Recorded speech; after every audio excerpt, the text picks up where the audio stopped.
시청자 여러분 안녕하십니까. 지금부터 전국현의 안보정도를 시작하겠습니다. 자, 이번 시간에는요 유정화 변호사죠. 지금 김건희 여사, 그 다음에 윤 대통령 변호를 맡고 있는 유정화 변호사가 김건희 여사의 근황을 전했습니다. 여전히 우선 건강이 굉장히 안 좋고, 또 이제 그 지지자들의 편지, 영치금이 계속 오고 있는데요. 여기에 대해서 건강이 안 좋기 때문에 일일이 답장은 못하지만은 굉장히 감사하는 마음이다. 이렇게 이제 입장을 내놨습니다. 자, 그리고 한동훈이를 저격하고 있는 그런 입장문도 내놨습니다. 자, 그래서 유정화 변호사의 이런 관련 내용을 여러분께 전해드리도록 하겠고요. 그리고 지금 미국에서 적극적으로 지금 활동하고 있는 천안길 대표가 이제 곧 귀국을 결심할 예정으로 있다. 그래서 조건부 귀국 얘기까지 나오고 있어요. 근데 이제 귀국에는 변수가 너무나 많아요. 우선은 이제 경찰의 수사인데, 이게 수사로 끝나는 게 아니라 이제 구속 가능성을 이제 본인의 입으로 또 얘기를 하고 있고요. 변호인들과 적극적으로 지금 소통을 하고 있다. 그 다음에 이제 또 여론의 변수도 있고요. 그래서 전환길 대표가 여러 가지로 지금 망설이고 있고, 이번 주 빠르면요, 직접적인 최종 결심이 나오지 않을까 생각이 드는데, 그래서 전환길 대표의 귀국과 관련된 소식, 그 다음에 영화, 요 다큐 영화가 뭐 이미 지난번 3일간 시사회를 열었는데도 자리가 꽉 차고, 그야말로 이제 복도까지 앉아서 관람할 정도로 대대적인 이제 대박을 났는데요. 미국에서만도 15개 도시에서 상영이 되고 있고, 그리고 전 세계적으로는 30여 개 도시에서 상영이 된다. 대박이 났다는 겁니다. 예. 영화는 뭐 지난번 계엄과 관련된 스토리가 되겠죠. 그날, 그런 게 2024년도 12월 3일 그날. 그래서 조작된 내란 이라는 제목으로 되어 있습니다. 예. 자, 그래서 요 관련 내용을 말씀을 드리겠고요. 그 다음에 이 장동혁 대표의 일종의 이제 승부수다. 그래서 지금 그 강성 우파들만 이렇게 딱 챙기면은 선거에서 망한다. 그러니 강성 우파와 거리를 두고 중도층을 이렇게 포용을 해야 된다. 이게 이제 다수 의견이지 않습니까? 그런데 이제 장동혁은 그거를 수용하지 않는다. 저하고 생각이 비슷하네요. 지금 보니까 저는 중도가 엄격한 의미에서는 저는 없다고 봐요. 중도라기보다도 무관심층이라고 저는 봅니다. 무관심층. 그러니까 이 무관심층이라고 하는 것은 정치적으로 정치 이론적으로는 중도가 있죠. 예. 그러나 지금 대한민국 정치의 경우는 완전히 진영으로 분리가 되어 있다. 그래서 중도는요, 우파가 세면 우파 쪽으로 가는 겁니다. 좌파가 세면 좌파 쪽으로 가는 거예요. 그렇기 때문에 근본적으로 성향상 뇌 구조가 중도로 되어 있는 사람은 없어요. 예. 특히 우리 한국 사람들은요, 이 좌우가 분명한 민족 중에 하나예요. 예, 북한이 있기 때문에 특히. 자, 그래서 그런 면에서는 저하고 생각이 비슷하다. 이렇게 판단이 됩니다. 그래서 일종의 승부수를 구상하고 있고, 교섭단체 연설문을 지금 작업을 하고 있다. 이런 보도가 나오고 있습니다. 그리고 중국 장유사 숙청이 됐죠. 퓨전야하고 같이 이 숙청이 되면서 중앙군사위에 딱 7명이 정원인데 남은 게 2명밖에 없어요. 자, 시진핑 주석이 지난 연말에 승진 발령한 이 장성민, 그러니까 이제 시사탱크했던 조선일보 TV조선의 장성민이가 아니고요. 이 장성민, 그러니까 이제 중앙군사위 위원이 되겠죠. 이분하고 지금 시진핑은 남아있고 5명을 딱 다 제거했어요. 제거한 그 의도는 뭐 다 사람마다 다르겠지만은요. 그래서 2명만 남아있는데, 그러다 보니까 장유사, 그 숙청의 미스터리, 이런 것들 과연 뭐 때문에 그랬느냐. 그래서 일각에서는 그동안에요, 미국으로 핵정보를 빼돌렸다라고 돼 있지만은 전문가들은 그거는 핑계거리야. 말도 안 돼. 이런 얘기를 내놓고 있어요. 그래서 제가 보기에는요, 그런 것도 물론 이유가 될 수 있겠지만, 사회주의 독재국가에서 이유인들 시진핑이가 얘기하면 그가 이유가 되는 것이죠. 가장 근본적인 이유는 시진핑의 자리를 넘보는 일종의 우리 이제 민주국가에서 얘기하면 쿠데타 주도 세력이 될 가능성이 있기 때문에 제거한 것이 아니냐. 예. 이렇게 판단이 됩니다. 자, 그래서 중국의 지금 숙청은요, 피의 숙청이 계속되고 있고 수천 명의 군인들이 거의 되고 있다. 공포 정치가 날로 흉악해 가고 있다. 예, 그리고 그다음에 이제 군만 딱 숙청하는 게 아니라 지금 정부 고위직에 대한 숙청까지도 이어지고 있다. 그래서 호랑이는 호랑이, 높은 사람들은 호랑이라고 한대요. 중국에서는 호랑이는 호랑이대로 파리는 이제 낮은 실무자급, 파리는 파리대로 숙청하는 게 시진핑의 작전이라고 합니다. 그래서 중국 내부 정치가 심상치가 않아요. 그래서 중국 내부 정치는요, 우리한테도 굉장히 큰 영향이 가기 때문에 미국 다음으로 우리가 관심을 가져야 할 나라는 중국과 일본, 러시아가 아니겠습니까? 그래서 중국 내부 정치 동향도 여러분께 전해드리도록 하겠습니다. 자, 그러면 말이죠. 이 맨 먼저 유정아 변호사의 이 글을 여러분께 말씀을 드리겠는데, 우선요, 한 두세 개를 말씀을 드리겠습니다. 자, 김건희 여사 근황 감사의 메시지가 되겠습니다. 왜냐하면 김건희 여사 이제 접견하니까요. 이제 그 생각과 메시지를 충분히 다 들을 수 있는 분 중에 하나가 유정아 변호사죠. 보내주신 마음 모두 기억하고 있습니다. 이렇게 시작해요.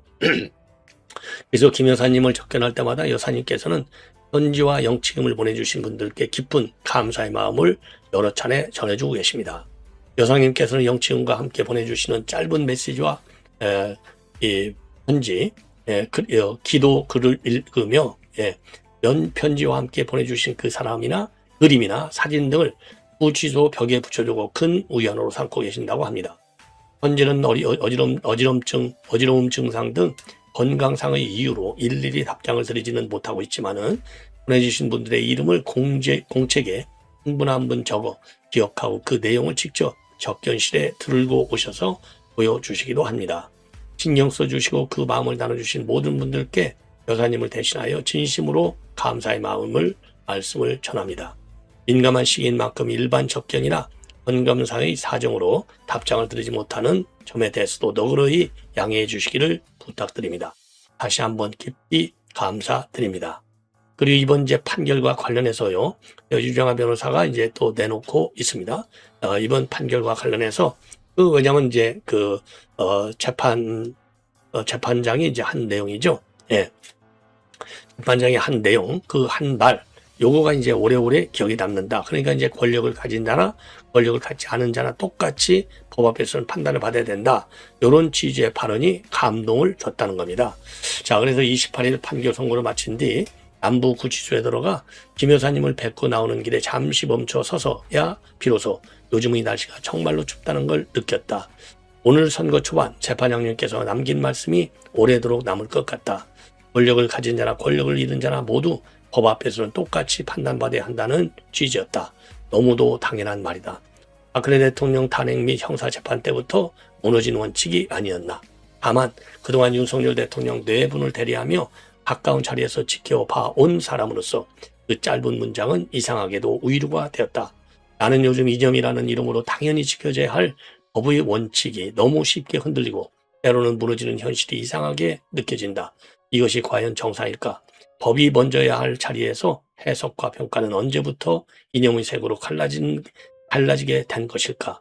모두가 등을 돌리고 말조차 아끼는 상황 속에서 눈을 감고서라도 앞으로 나가야 했던 시간들.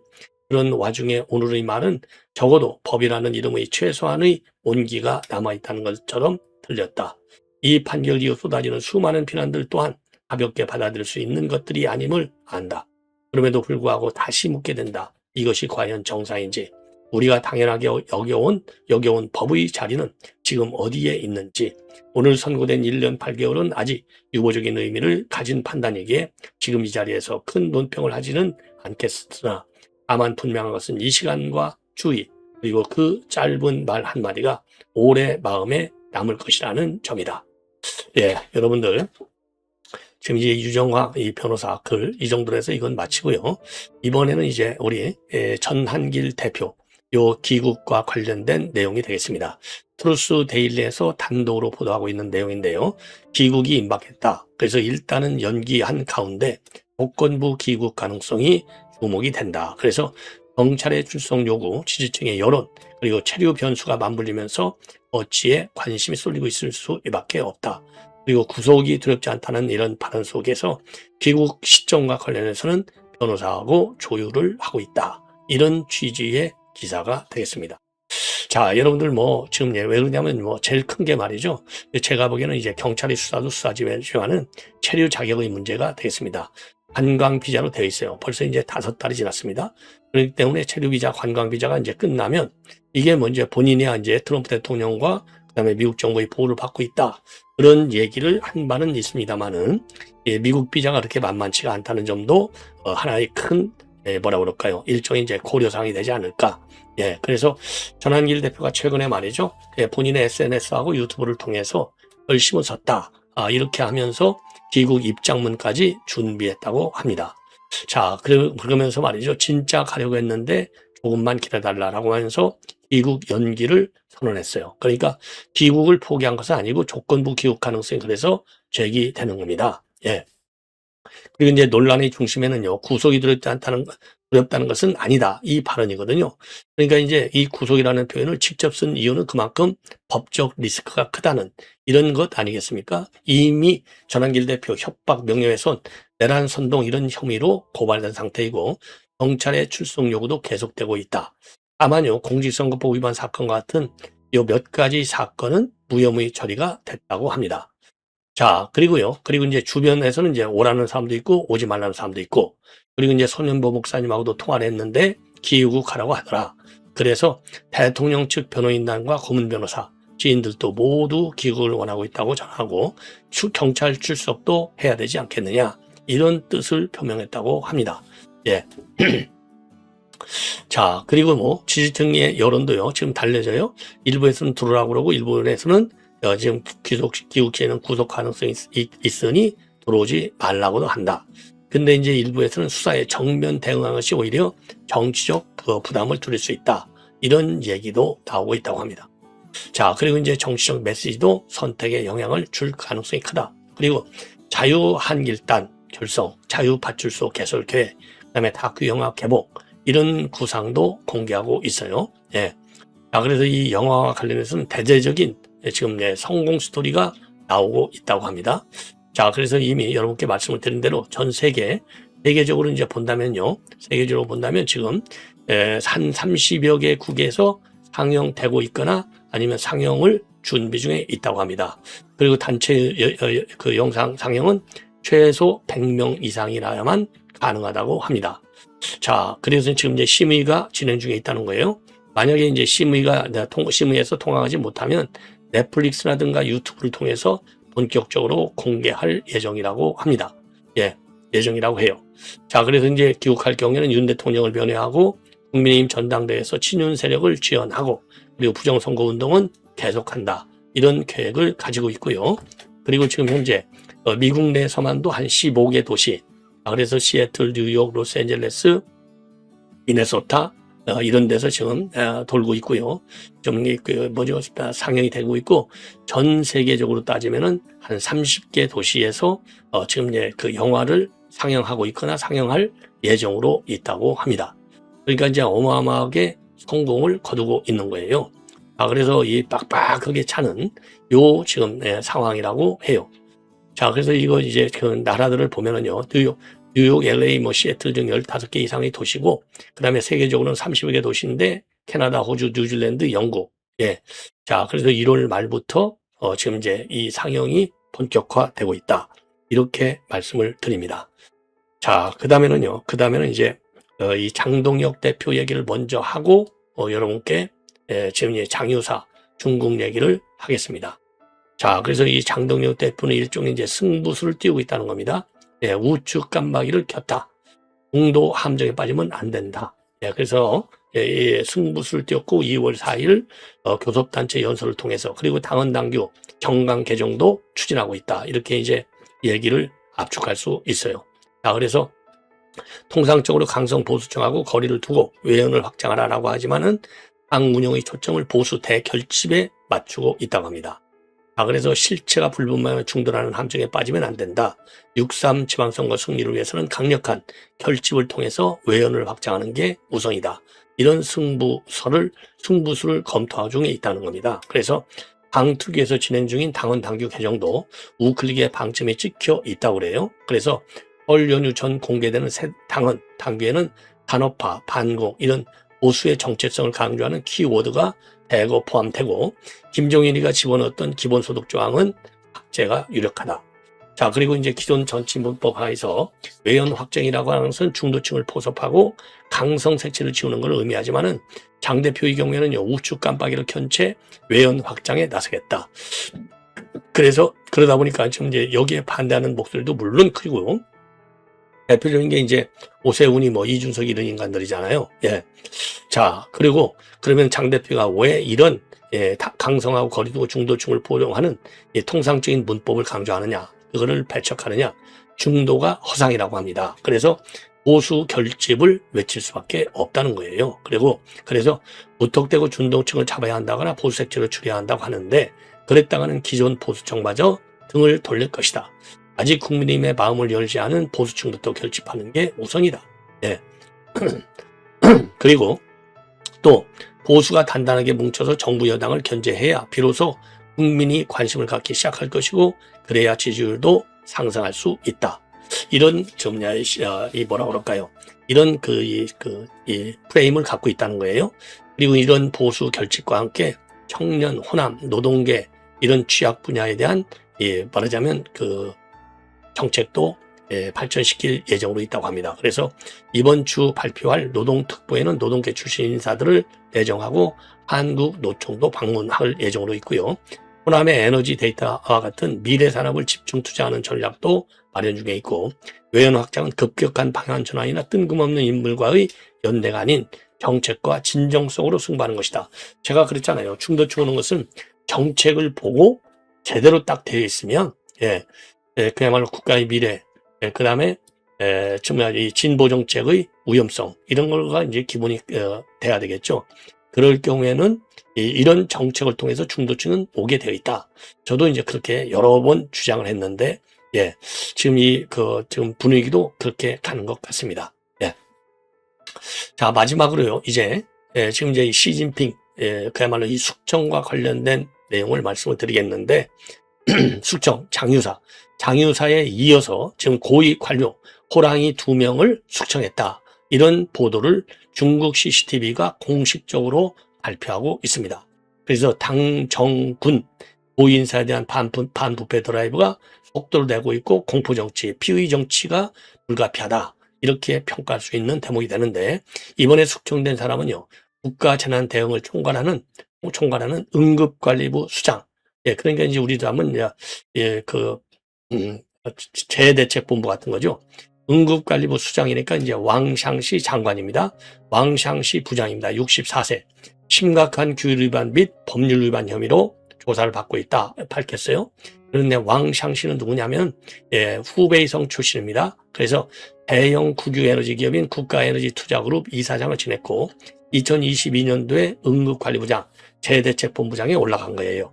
그래서 이전까지만 하더라도 지난 1월 21일까지도 응급관리부 회의에서 연설하면서 청렴을 강조했는데 그냥 하루아침에 지금 날아갔어요. 그리고 지난 29일 날, 27일 날, 이틀 지나서 29일 날에는요, 순샤오청 65세입니다.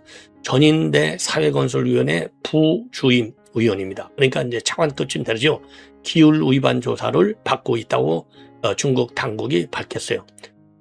순샤오청은요, 19기, 20기 당 중앙의 서열 상위 205명입니다. 2022년 4월부터 지난해 9월까지 내임원구 자치구 당서기를 지냈어요. 그래서 지난해 부패 혐의로 사정당국의 조사를 받은 간부가 역대 최다인 65명에 자르는데, 올 초 들어서 사정 작업의 강도는 더 높아지고 있다. 그래서 1월에만도요, 왕샹시하고 순샤오청을 포함해서 차관급 이상 관료 8명이 낙마했다고 합니다. 자, 그래서 지금 이 군 수뇌부 숙청에 의해서 고위 관료의 숙청으로 이어지고 있어서 지금 공포정치, 피의 정치가 계속되고 있다. 자, 그리고 중국에서는요, 이렇게 이제 호랑이 2마리라고 했는데, 전현직 고위 관료를 겨냥한 부패 혐의를 조사할 때 쓰는 말이 호랑이 사냥이라고 합니다. 자, 그래서 이런 말은요, 1952년도에 마오쩌둥이 삼반운동을 전개하면서 부패 세력을 갖다가 호랑이에 비유한 바 있어요. 삼반운동은 반부패, 반낭비, 반관료주를 얘기합니다. 그래서 이제 호랑이라고 하는 것은 장차관급 간부라든가 국유기업의 순회, 그 다음에 군 고위층을 갖다가 지금 이런 호랑이라고 하고요. 그리고 일선 행정권 행사는 말단 부패 공무원을 파리라고 합니다. 파리. 그리고 2014년도에는요, 공안부가 여우사냥 2014 특별활동을 전개하면서 해외로 도피한 부패 사업은 여우라고 지칭해요. 그래서 호랑이다, 파리다, 여우라고 하는 표현은 반부패 캠페인의 방향과 강도를 좀 잴 수 있는 중요한 지금 워딩이 되겠습니다. 호라이가 지금 강조가 되면 상층부, 그리고 파리가 강조되면 이 말단 실무 파트, 이렇게 우리가 생각할 수 있는 게 되는 겁니다. 자, 그리고 이 장유사 숙청의 미스터리인데 여러 가지 설들이 있어요. 지금 여러 가지 설들인데 그 중에 이제 제일 유력한 게 월스트리트 저널이 보도한 핵무기 핵심 기술 정보를 미국에 넘긴 혐의.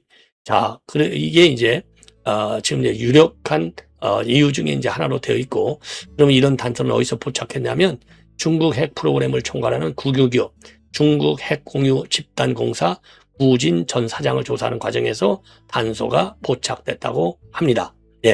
그런데 미국 내 지금 전문가들, 그러니까 이제 이 아시아 소사이어티라고 이제 그 싱크탱크인데요. 여기에 닐 토마스 연구하는 중국 분석 전문가요. 장유사의 이런 핵기술, 핵기밀 유출 의혹은 상상하기가 어렵다. 그래서 지금 전에 실각했던 친강도 한때 러시아에 핵기술을 넘겨줬다 의혹에 쌓여있지만은 그게 사실이 아니었다는 거죠. 이거는 일부러 숙청의 정당성을 만들기 위한 구실이었다, 이렇게 보고 있어요. 그리고 이제 대만연합부는요, 장유사의 앞서 낭만 군수뇌부에 대한 수사 과정에서 장유사에게 결정적으로 불리한 추가 진술이 나왔다는 이런 설도 있습니다.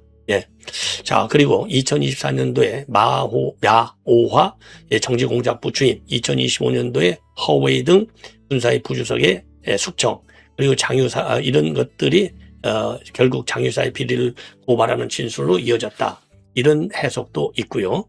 그리고 이제 최근에 군 내부 결산 과정에서는 약 4조 원 규모의 군수 조달 비리 단서가 포착됐고 그 4조 원 비리에 장유사가 연루가 됐다, 이런 설도 나오고 있다는 겁니다. 자, 그리고요, 장유사 이번 숙청과 관련해서는 2023년도에 낭만 리샹푸 전 국방장관의 승진에 관여했다는 소문도 다시 고개를 들고 있다고 합니다. 왜냐하면 리샹푸는요, 2023년도 3월에 장 국방장관이 임명됐지만은 5개월 만에 공개석상에서 사라졌고 10월에 뇌물수수 혐의로 해임이 된 바 있습니다.